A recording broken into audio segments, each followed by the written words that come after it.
¿Qué tal? Buenos días, bienvenidos a República. En este miércoles 18 de septiembre les saluda Wendy Monterrosa. La Comisión de Reformas Electorales de la Asamblea Legislativa discute cambios al Código Electoral con vistas a las elecciones municipales y legislativas de 2021.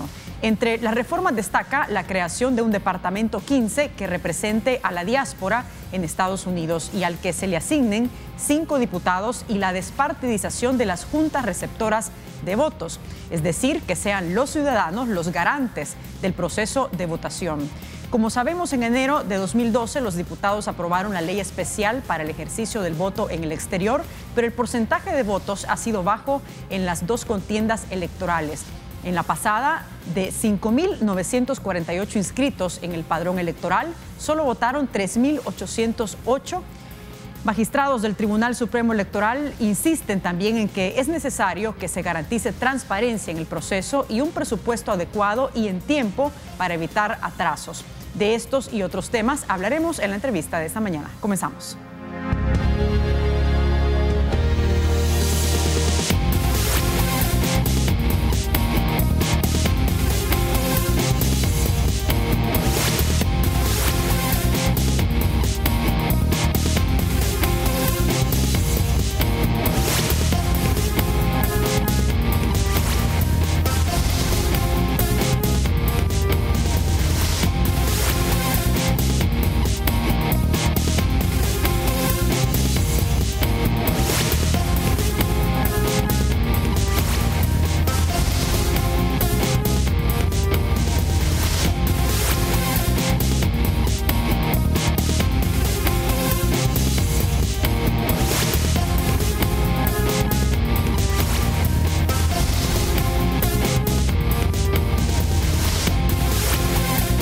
Bien, y para hablar de esos temas que ya los planteábamos en la introducción de este espacio, damos la bienvenida a Miguel Ángel Cardosa, ex magistrado del Tribunal Supremo Electoral. Nos acompaña también en el estudio Ruth López, especialista en temas electorales. ¿Qué tal? Bienvenida, Ruth. Muchas gracias. Buenos días. Muchas gracias por la invitación, Wendy. Un placer estar contigo. Gracias. Bienvenido. ¿Cómo Wendy, está? Buenos días. Muchas gracias.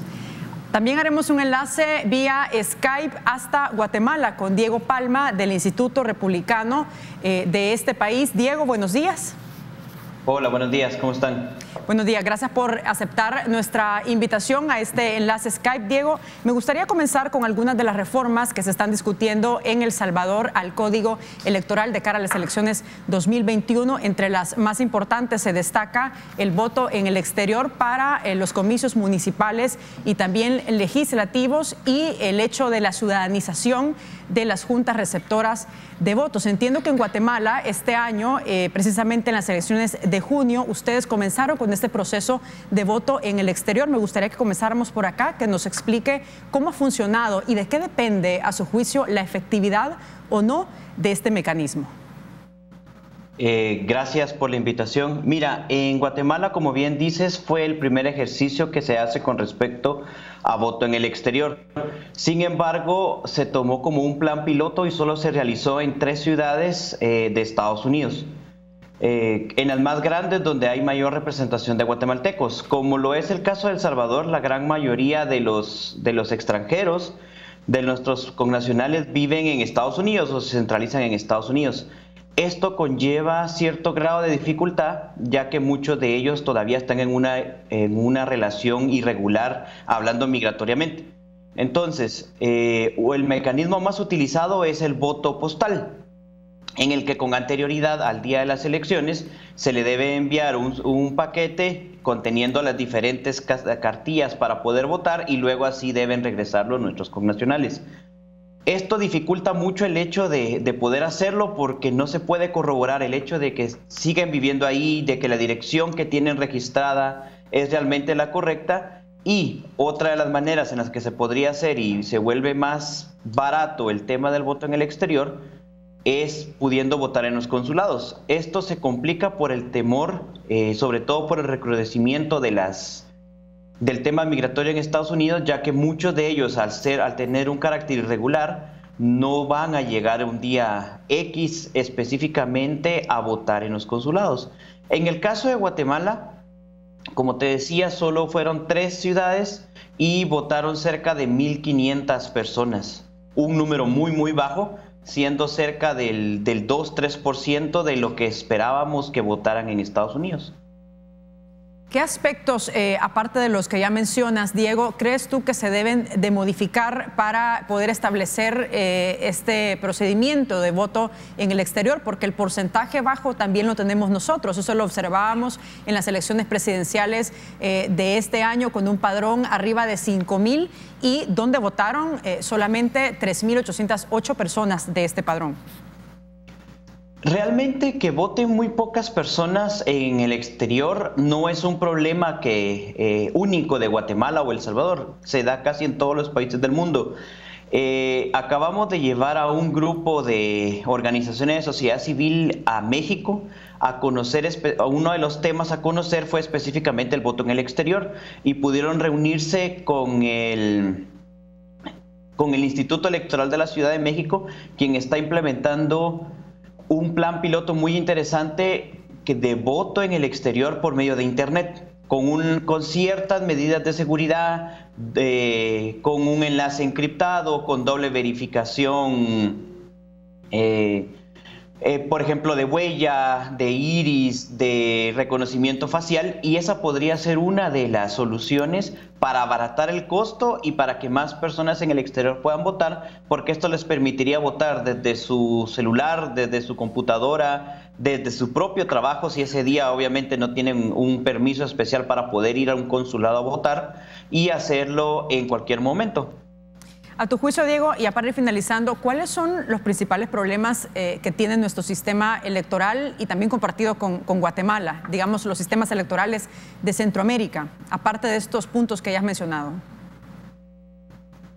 Mira, más que problemas grandes, creo que lo que necesita es un fortalecimiento de los tribunales electorales, como en el caso de El Salvador, como en el caso de Guatemala. Y yo sé que el magistrado Cardosa lo va a mencionar en su momento. Una de las grandes falencias es el tema presupuestario. Le pedimos muchísimo al Tribunal Supremo Electoral, esperamos muchísimo de ellos, pero normalmente los fondos o les son recortados en Asamblea y en el Congreso, en el caso de Guatemala, y llegan retrasados o con cierto retraso. Entonces no podemos esperar tampoco que ellos sean al 100% de efectividad si no estamos apoyándolos como debemos apoyarlos. En el caso específico de Guatemala, en estas últimas elecciones, desde el 16 se venían haciendo una suerte de reformas en el tema de financiamiento y específicamente en el tema de control de medios. Sin embargo, al tribunal no se le dotó de suficiente presupuesto y con suficiente antelación para que pudieran llevar a cabo todo el tema de control de medios. En el caso de El Salvador, sabemos que también muchos de los problemas que se dan es por la falta de presupuesto y por lo tarde que llega el presupuesto. Diego, sobre esta iniciativa de despartidizar o ciudadanizar las juntas receptoras de votos, ¿cómo lo analizas a tu juicio? ¿Es efectiva? ¿Realmente puede ser una medida que garantice la mayor transparencia en este proceso?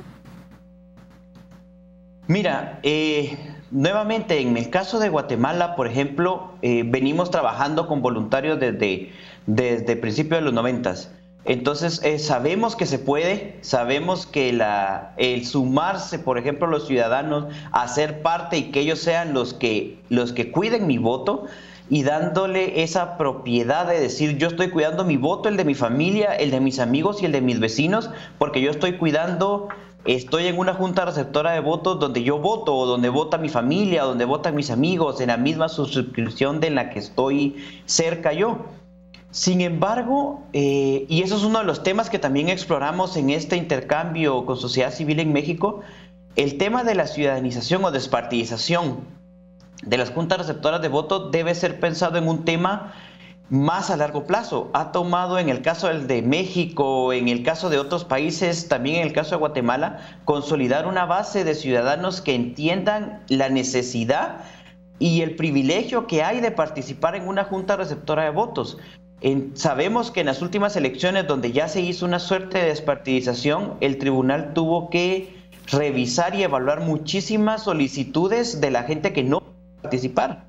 Y sabemos que hubo excusas que sí eran ciertas, excusas reales, y excusas que eran me voy a enfermar ese día, entonces no puedo participar. debemos hacer conciencia también en los ciudadanos que el poder participar en las juntas receptoras de votos nos da el poder de estar seguros de lo que se hizo ese día, es así, y después no estar cayendo en rumores de que hubo fraude, de que en las mesas ya llegaban las boletas marcadas o que llegaban más boletas, llegaron menos boletas, y saber que yo fui el que estuve cuidando ahí y entonces yo estoy garante de que eso se dé.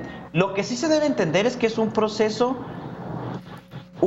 de años, y sé que el tribunal tiene un gran reto porque debe hacerlo ya para el 2021, pero los ciudadanos deben entender que no solo es trabajo del tribunal, el tribunal va a llegar, va a tocar su puerta, les va a mandar un correo, les va a mandar un mensaje, les va a mandar una notificación diciendo usted ha sido electo o ha sido elegido por medio de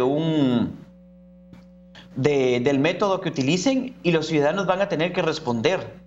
Y va a haber una gran cantidad de personas que igual se van a hacer para atrás, que van a hacer que no viven ahí. El tribunal tiene un gran reto y yo le hago un llamado realmente a los ciudadanos de que se comprometan, de que es momento de dar un paso más allá de solo estar hablando en redes sociales o solo estar criticando de que puede haber fraude, de que el tribunal no funciona, y se comprometan a participar, que digan sí, yo voy a participar y yo voy a cuidar esa junta receptora de votos. Perfecto, Diego. Muchas gracias por tus valoraciones sobre estas reformas que actualmente se discuten en nuestro país. Buen día. Gracias a ustedes. Bien, era Diego Palma del Instituto Republicano de Guatemala. Hacemos una pausa, pero regresamos enseguida con más y estamos en las redes sociales para que participe con sus preguntas y comentarios en nuestras cuentas que aparecen en pantalla. Estamos en Twitter como República 33 TV, en WhatsApp en el 7318-7627 y también estamos en la cuenta de Facebook como República TV 33.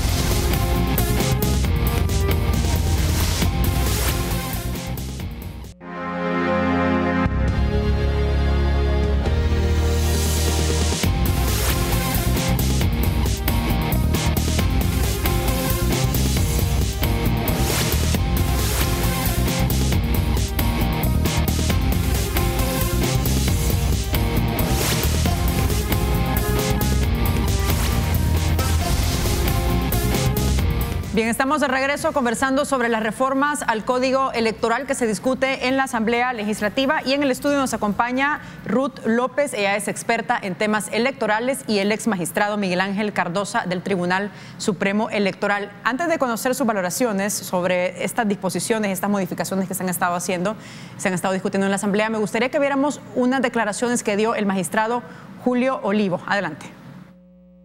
Hay maneras de hacerlo, podemos avanzar de manera evolutiva, así debe ser la vida, de manera evolutiva, dando solución a los problemas que queremos a nuestro sistema electoral o la transformación del sistema. Y eso implica que si hemos llegado hasta el 23%, ¿por qué no avanzamos un porcentaje más en esta elección compleja? O nos dejan tranquila esta elección mientras no nos digan ustedes qué van a aprobar para simplificar el voto cruzado, que todos estamos en esa línea, y no tener un resultado como 2015, o que falle la empresa que dijo que había fallado también el Challenge, ¿se acuerdan? Que había administrado hasta las elecciones del presidente Obama, por ejemplo en Chicago, y vino a fallar con el voto preferente. O sea que el tema en realidad es complejo, no es broma, pues.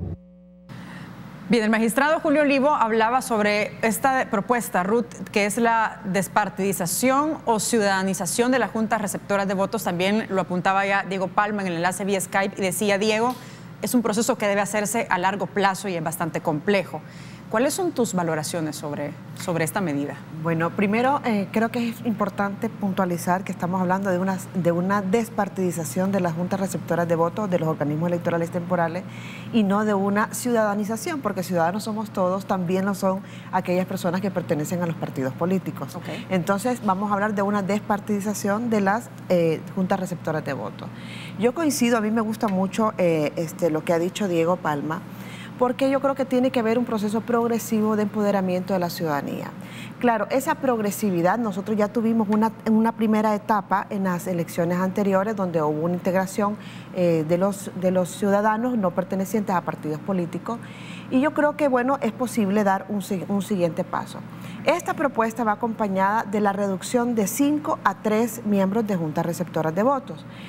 Pero yo creo que en este sentido hay dos cosas. Uno, si se va a hacer la despartización de las juntas receptoras de votos, también tiene que facilitársele el trabajo a ese organismo electoral temporal. Es decir, tanta responsabilidad tenemos los ciudadanos de asistir y de acompañar los procesos electorales como tiene responsabilidad el Tribunal Supremo Electoral de proveer las condiciones necesarias para que el trabajo que se realice ese día se haga de la mejor manera. Y esto tiene dos fases.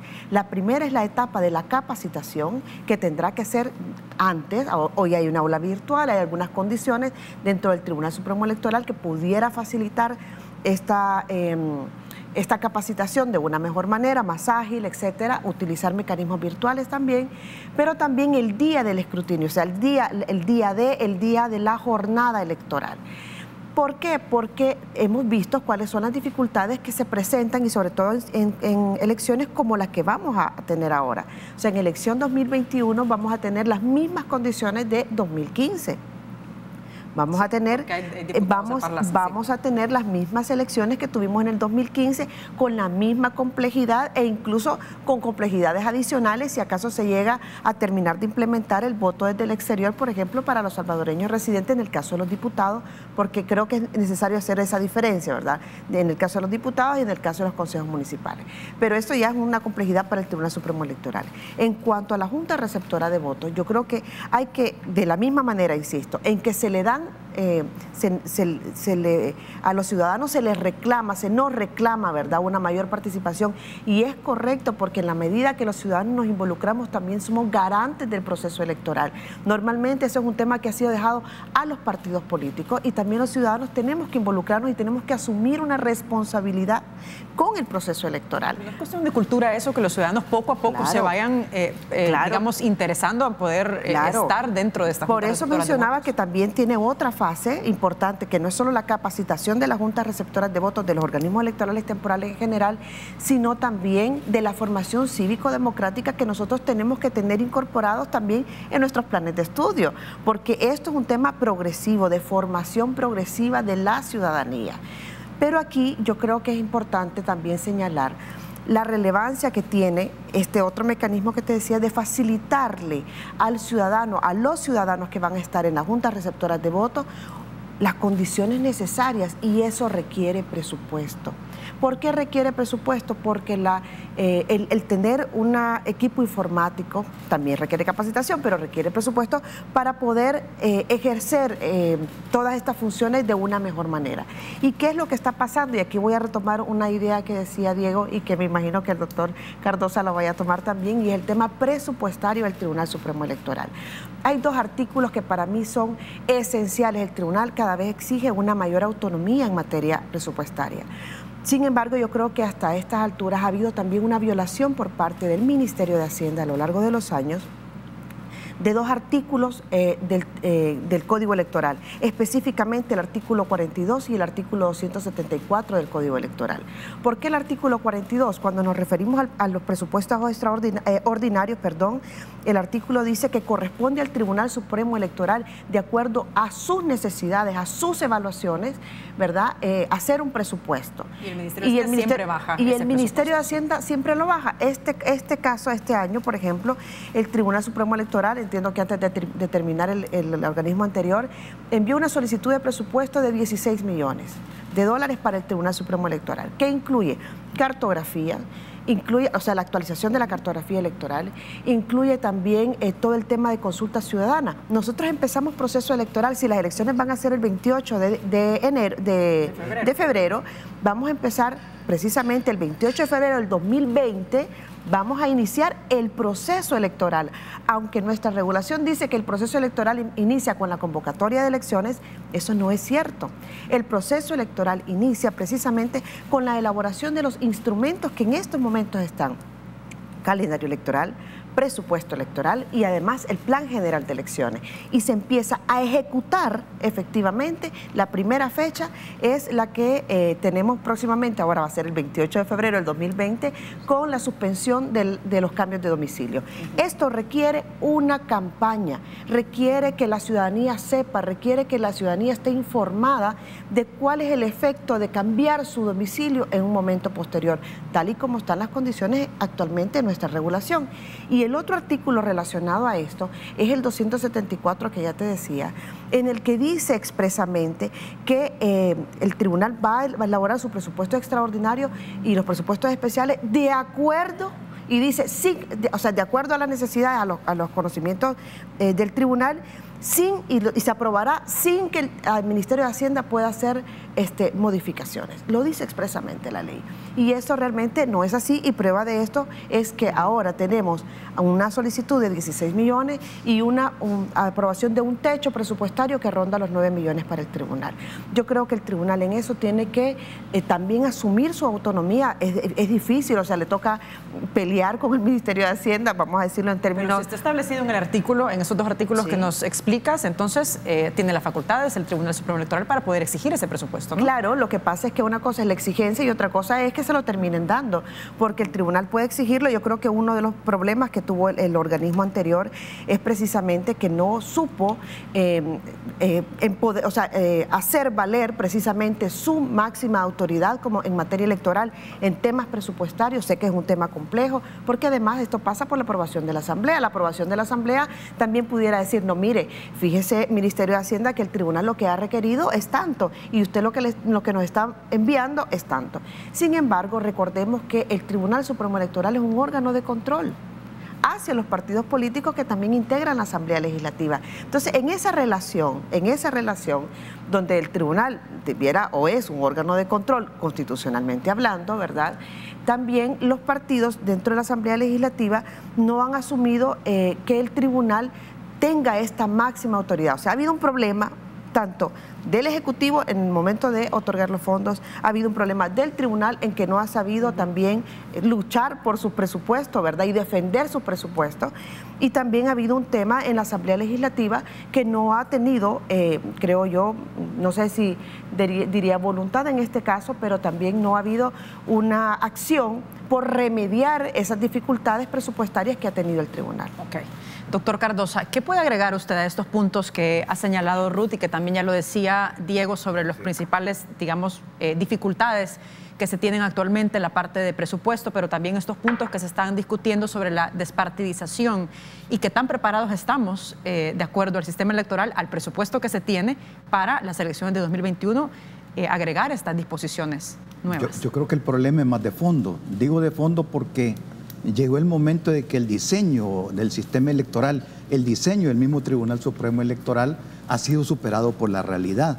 Esto es producto de los acuerdos de paz. Los acuerdos de paz se plantearon con un diseño en el cual los partidos políticos participaban directamente, activamente desde el organismo colegiado, porque en su integración hay 3 propuestas de los partidos políticos, y era un diseño en el cual el manejo de los partidos permitía que el sistema electoral caminara. Era conocido en el Tribunal Supremo Electoral que las cosas se arreglaban cuando había acuerdo ya de los partidos políticos, bajaba como por arte de magia en el tribunal y la máquina comenzaba a caminar. Eso lo permitía, pero resulta que durante todo este proceso hemos sufrido un deterioro de la imagen de los partidos políticos que se ha visto reflejada en la ciudadanía.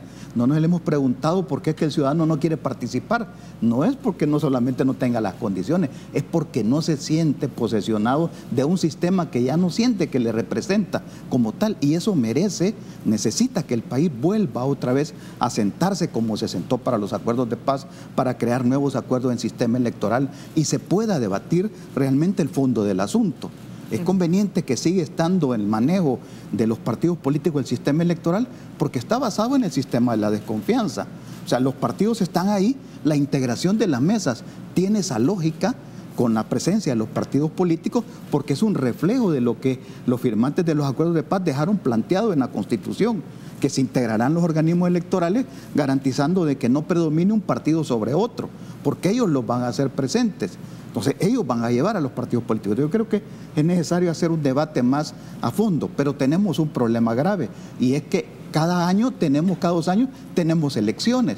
Entonces no nos permite sentarnos tranquilamente, serenamente, los diferentes actores que ahora en este momento debería estar presente, los partidos políticos, la autoridad electoral, la sociedad civil que ya tiene una voz fuerte que se hace sentir en la sociedad salvadoreña y que de alguna manera representa el interés de la población en términos generales, a debatir ese tema y donde debería estar sentada también la autoridad hacendaria. Y yo creo que es necesario, merece ya el país tener un mecanismo para la reforma, un mecanismo como ocurre en Panamá, en el cual hay una comisión nacional que por ley está establecida así, que cada proceso electoral posteriormente se sientan a discutir los problemas y van actualizando el sistema electoral y en el cual están presentes partidos políticos, la sociedad civil, el organismo electoral, para definir el tema que además debería incluir, en nuestro caso, un sistema progresivo de reforma para que nos permita tener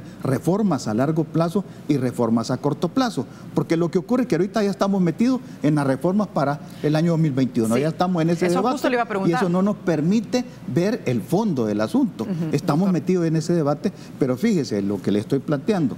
Si un problema grave para esta elección es si se van a integrar con ciudadanos o no, si se va a despartidizar los organismos electorales temporales, claro, pero el diseño del Tribunal Supremo Electoral sigue siendo con presencia de los partidos políticos.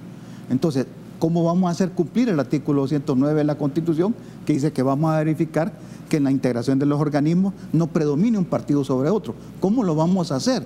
Cualquiera diría, por el sorteo abierto, pero eso no me garantiza de que ahí no queden ciudadanos que estén metidos en los partidos políticos. Yo lo que quiero plantear es que el país merece ya, de entrada, que se discuta un mecanismo de reforma en la cual participen los diferentes actores, porque ninguna reforma va a cumplir las necesidades, lo que el país necesita, si no se verifica primero el esquema político. Tiene que haber una opinión política y esa la dan los partidos políticos.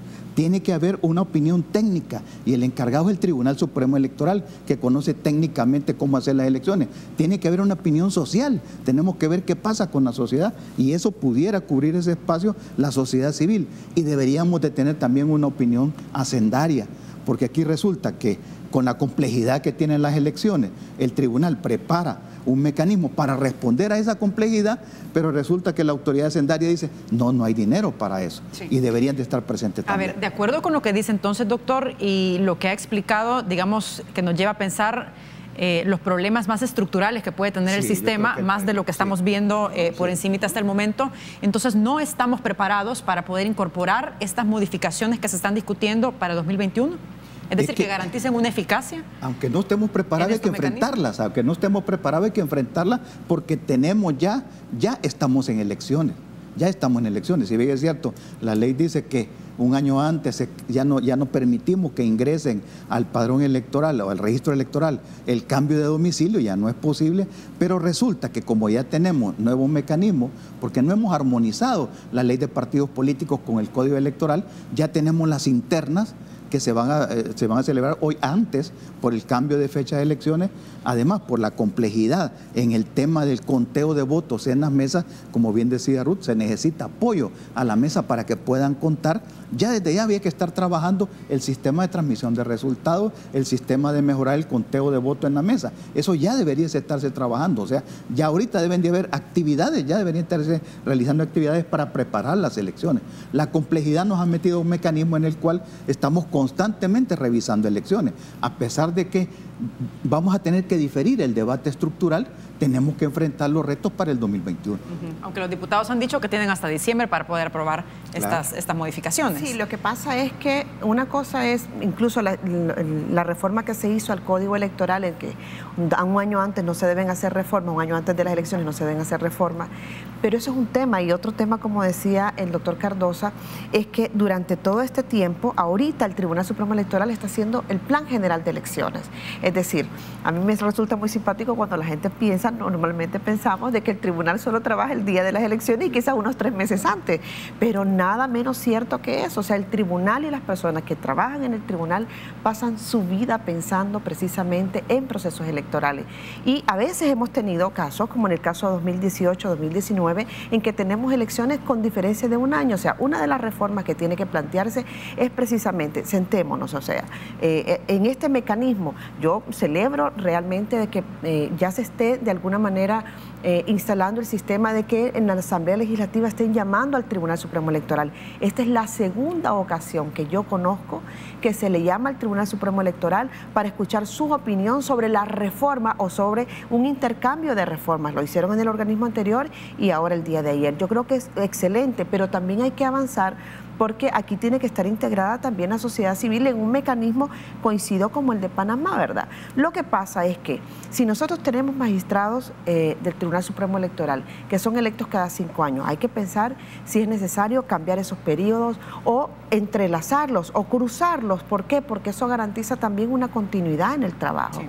Es decir, así como se hacen los cambios en la Corte Suprema de Justicia, que entran unos, salen otros, etcétera, pero se mantiene una continuidad en el Tribunal Supremo Electoral, sin que entremos todavía a debatir el tema de la separación de funciones, con lo que yo tengo un criterio diferente a lo que normalmente pues, se está promoviendo, que es la separación, pero el tema es realmente ver cómo esos magistrados, como esas personas que hacen elecciones, porque al final son las personas que dirigen el proceso electoral, pues también hay una continuidad. No estamos hablando de si es presidente, si no es presidente, estamos hablando de su lugar dentro del Tribunal Supremo Electoral. Hay que pensarlo, hay que debatirlo, ¿verdad? Tengo que hacer una pausa, pero al regresar me gustaría que siguiéramos discutiendo más sobre estos puntos que se están abordando actualmente en la Asamblea Legislativa para reformar el Código Electoral. Regresamos. No nos cambie.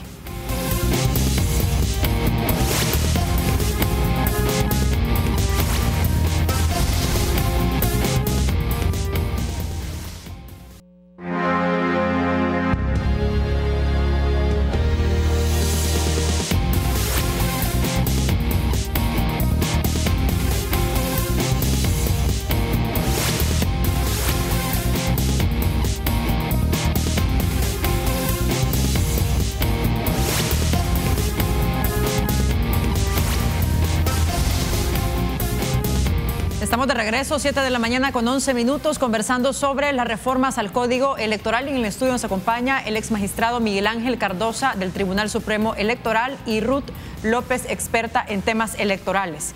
El tiempo no nos va a alcanzar, pero creo que es importante priorizar algunos de los puntos que actualmente se están discutiendo y uno de ellos, doctor, tiene que ver con el voto en el exterior para elecciones municipales y también legislativas, de acuerdo a una sentencia que emitió la Sala de lo Constitucional en el 2016, y me gustaría que viéramos algunas declaraciones en ese sentido antes de conocer su valoración. Adelante.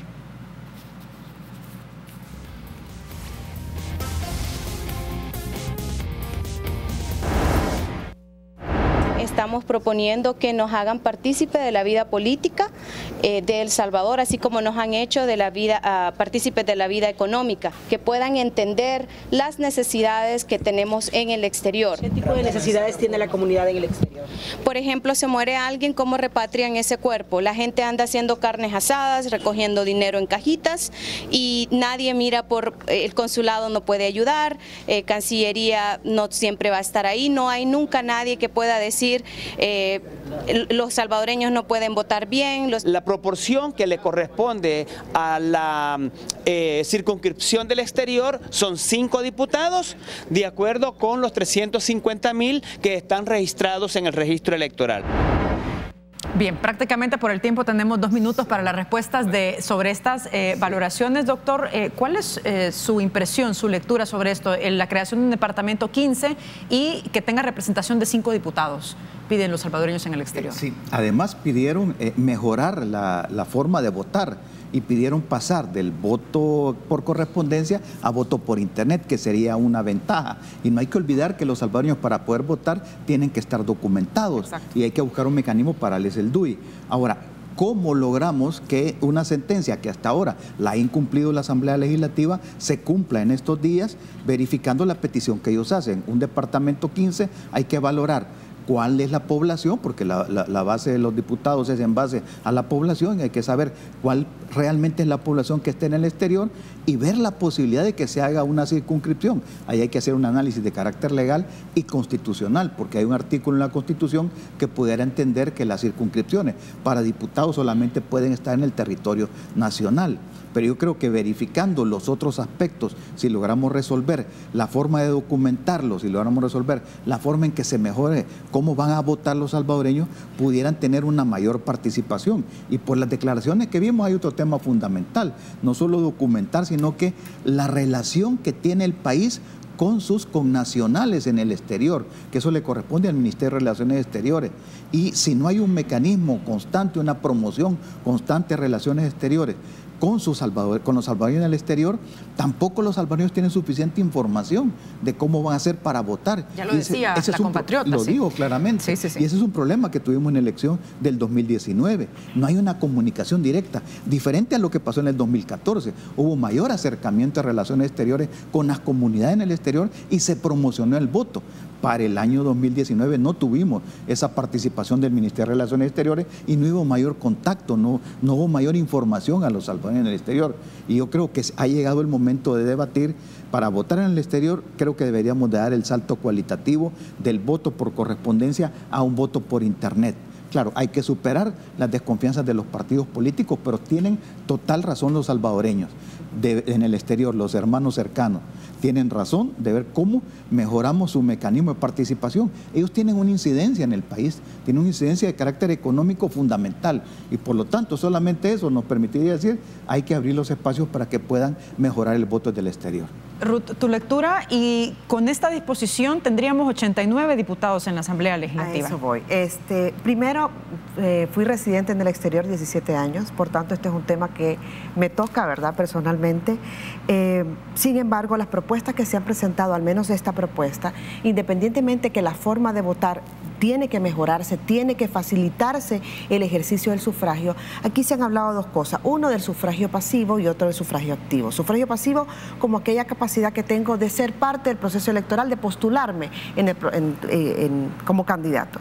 Y en este caso yo hacía una reflexión hace unos días y decía, el sufragio pasivo está garantizado porque no hay ninguna limitación en nuestro código electoral que le impida a los salvadoreños residentes en el exterior participar en el proceso electoral como candidato. Y así lo hemos visto con una gran cantidad de alcaldes en su momento. Hay alcaldes que son residentes en el exterior, por supuesto, una vez que han ganado, tienen que trasladar su residencia por un tema laboral, ¿verdad?, de la vinculación con el territorio. Además, tienen que cumplir con sus obligaciones como alcalde. En el caso de los diputados también he conocido casos en el Parlacen. Y el otro tema es el sufragio pasivo, el sufragio activo. Aquí creo que es relevante mejorar las condiciones, mejorar las facilidades que se le dan a los salvadoreños residentes en el exterior para incorporarse en el registro. Pero creo que también esta propuesta tiene una dificultad. Uno, que habla de incrementar de 84 a 85 diputados, de 84 a 89 diputados, y esto implica que realmente no coincide con nuestro diseño constitucional. O sea, tendría en todo caso que mantenerse con 84 o aumentarse a 96 porque tiene que ser un múltiplo de 12. Eso tiene que ver con las mayorías que están establecidas en nuestra Constitución. Tiene que ser divisible entre 2 porque tiene que ser la mitad más 1 de los diputados que votan, o de las 3/4 partes, o de los 2/3, en función de los distintos tipos de votación que tiene la Asamblea. Entonces, no es posible incorporar solo de cajón así 5 diputados sin tener en cuenta todos estos elementos. Y el otro elemento importante en esto, y para finalizar, es que las circunscripciones, el artículo 79 de la Constitución es muy claro que las circunscripciones tienen que establecerse dentro del territorio nacional. Por tanto, para que esta propuesta, tal como está, en estos términos que nos ha presentado, pues tendría que hacerse una reforma constitucional. A ver, otro de los puntos que se discute también actualmente es esta suspensión del padrón para las personas que no han participado en las 3 últimas elecciones. Yo hice una pregunta el día de ayer en mi cuenta de Twitter y tenemos varios comentarios que me gustaría que los pusiéramos en pantalla, por favor, para que ustedes vean lo que las personas han opinado. Roberto Burgos Vial le dice que es una propuesta inconstitucional al pretender imponer restricciones arbitrarias a un derecho fundamental. El ejercicio del sufragio es un deber cívico, no una obligación. El abstencionismo mismo también es una postura política del ciudadano. Vamos con otro más. De rigor, lo que se tiene que hacer es actualizar y depurar el padrón. Son miles de casos de personas fallecidas que aún siguen registradas. Dice, mi hermano murió en 2003 y aún está en el padrón. Lo corroboré en las 2 últimas elecciones. Vamos con otro comentario. Pregunta rápidamente. Vetar a la población quieren, especialmente a los que han estado fuera del país por años y que por ese motivo no han podido votar, y así cuando aprueben el voto en el exterior, salir con la campeonada de que su voto no vale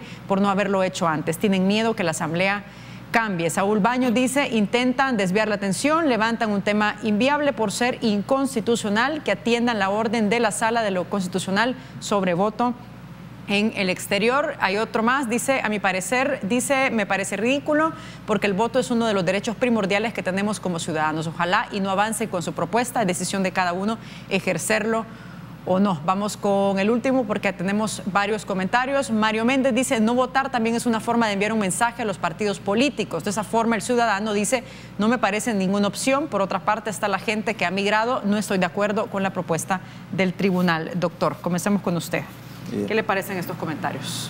Bueno, hay un tema de fondo que lo discuten los partidos políticos, se ha venido discutiendo desde mucho rato, es la depuración del padrón electoral. Sabemos que tenemos problemas de la información que para crear el padrón surge del registro electoral, y el registro electoral, la información nos viene del Registro Nacional de las Personas Naturales, que a la vez la información nace de las 262 registros del Estado familiar de las alcaldías. O sea, es una cadena informativa para llegar a conformar al final un padrón electoral, que es la fotografía con la cual vamos a elecciones. Entonces, yo creo que sí, efectivamente, sí, y hay una queja y hay investigación muy seria, la hizo FUSADES hace unos años, de la cantidad superior que tiene de los ciudadanos que realmente existen. Tenemos un padrón que está crecido en demasía, y hay un porcentaje bastante alto que implica que ha llegado un momento de hacer una revisión. Pero nuevamente los tiempos no dan. El principal enemigo del sistema electoral salvadoreño son los tiempos. Si queremos hacer un proceso de depuración, implicaría mucho más tiempo para llevar a este momento. Además, estamos con un retraso, que ya es un retraso grave a mi manera de ver, del censo nacional. No tenemos un censo actualizado, entonces no tenemos cómo comparar la población. Son informaciones que el tribunal debe tener a la mano para saber si realmente los que van a votar son los que realmente deben de estar en el padrón electoral. Entiendo yo que la alternativa que se planteó en la Asamblea Legislativa es simplemente apartar a los ciudadanos que no han votado, para poder dar espacio a los que realmente participan activamente, claro, sin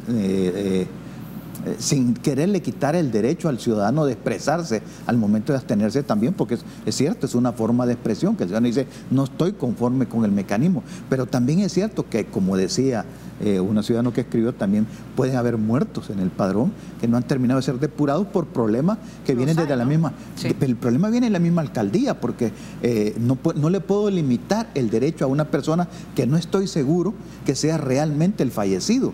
Tengo que estar seguro, y esa información me viene de la alcaldía, que debería estar incluso reportando al tribunal de todas las defunciones, para poder tener esa exclusión como debe de hacerse. Pero creo que este es un mecanismo alternativo que se ha planteado, que además, por el tiempo que tenemos para la elección de 2021, puede ser un mecanismo que a la vez se acompañe de un sistema ágil de reincorporación al padrón electoral para que la gente pueda tener derecho a votar. Efectivamente, no se debe violar la Constitución. Es un derecho que tenemos todos los ciudadanos de participar el día de las elecciones, pero también estoy en el deber de participar, de expresarme de alguna manera.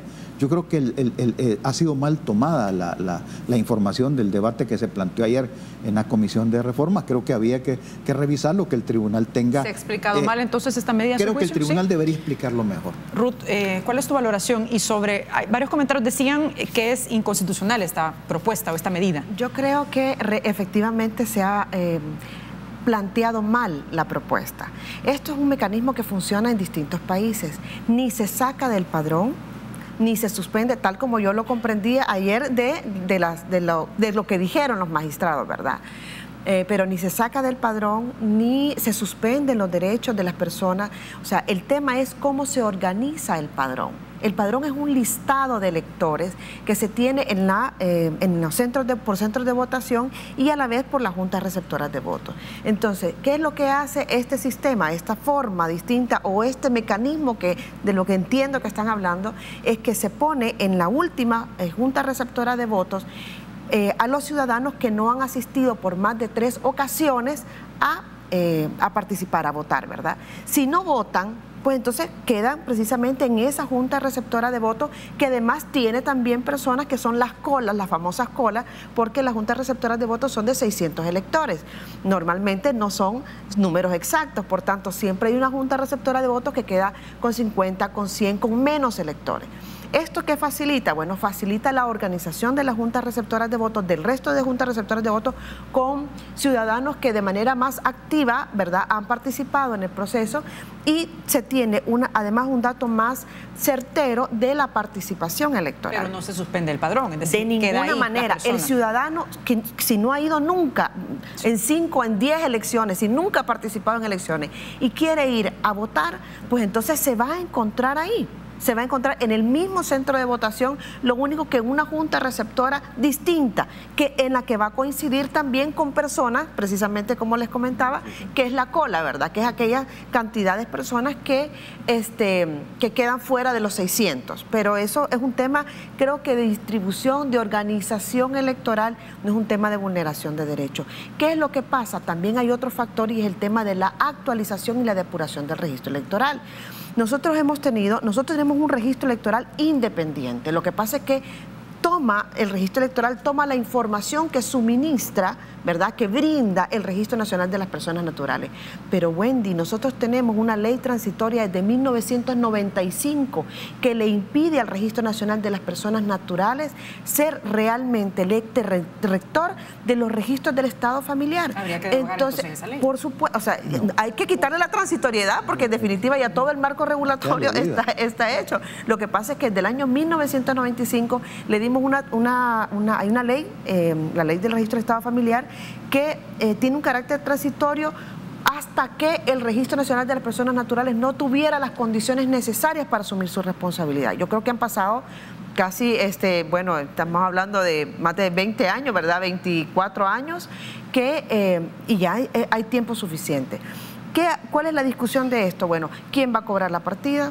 Si la cobran las alcaldías, si la cobra el RNPN, pero definitivamente la carga de obtener un documento y la carga de la depuración sigue estando sobre los hombros del ciudadano.